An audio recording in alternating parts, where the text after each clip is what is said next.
এবার আমরা আরো সে ব্যাপারে সজাগ আছি, সক্রিয় আছি।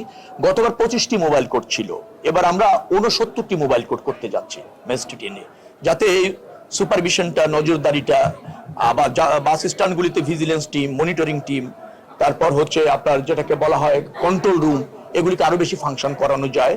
আর যে সমস্ত জায়গায় যাত্রী ওঠার প্রবণতা আছে, যেমন ধরেন আশুলিয়া এলাকাতে আছে, টঙ্গী এলাকাতে আছে, গাজীপুর এলাকাতে আছে, চন্দ্রা এলাকাতে আছে, ওই জায়গায় যাতে সার্বক্ষণিক মনিটরিংটা করা যায় সেই ব্যাপারে আমরা পর্যাপ্ত সংখ্যক মোবাইল কোড নিয়োগ করতে যাচ্ছি। এখন আপনি নিশ্চয়ই বুঝবেন যে শত শত কিলোমিটার রাস্তা, তো সেখান থেকে যখন পথের থেকে যাত্রী উঠছে, যাত্রীর কাছ থেকে ভাড়া কোনো কোনো সময় সুপারভাইজাররা বেশি নিচ্ছে, আমার যাওয়ার প্রয়োজনও যাত্রীরা কোনো কোনো সময় 50 টাকা 100 টাকা বেশি দিলেও তার যাওয়াটা জরুরি, এরকম হচ্ছে।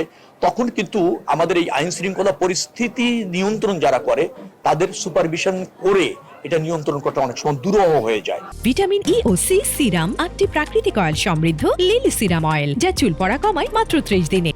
ড্রাগ অ্যাডিক্টেড কিনা সেটা পরীক্ষা করা, তারপর ধরেন তার প্রেশার পরীক্ষা করা, এইগুলি নিয়মিত করা হবে। তাদেরকে প্রশিক্ষণ দেওয়া হচ্ছে, প্রায় 60,000 ড্রাইভারকে প্রশিক্ষণ দেওয়া হচ্ছে, সেই উদ্যোগ নেওয়া হয়েছে।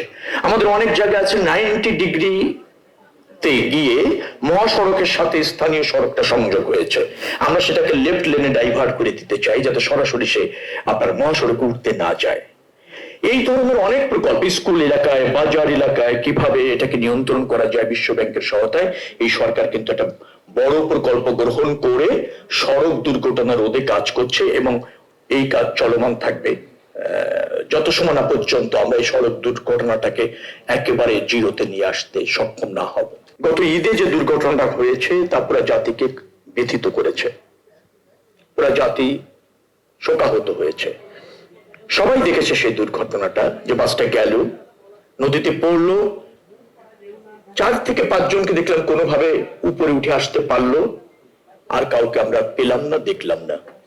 আপনি স্বজন হারিয়েছেন, আপনি যতটা ব্যথিত, সরকার এবং আমরা যারা এখানে দায়িত্ব পালন করছি সরকারের হয়ে, আপনাদের ব্যবস্থাপনার দায়িত্ব আমরা নিয়েছি, আমরাও ব্যথিত, মর্মাহত, শোকাহত। আপনারা যাকে হারিয়েছেন তাকে আর পাবেন না, কিন্তু যে ক্ষতি একটা পরিবার থেকে তার অভিভাবক চলে গেলে বা স্বজন চলে গেলে হয়, তা কখনো পূরণ হয় না, তা পূরণ যোগ্য নয়। তবে এর মধ্য দিয়েই আমাদেরকে অন্য কোনো প্রাণের যাতে বলি না হয়, অন্য প্রাণ যাতে দিতে না হয়, সে ব্যাপারে আমাদের আরো সজাগ হতে হবে, তৎপর হতে হবে এবং প্রকল্প গ্রহণ করতে হবে। সরকার সেখানে মনোযোগী আছে। আমি যতটুকু জানি, যারা পানিতে ডুবে মারা যান তারা শহীদ হন, তাদেরকে শহীদ হিসেবে আল্লাহ কবুল করেন।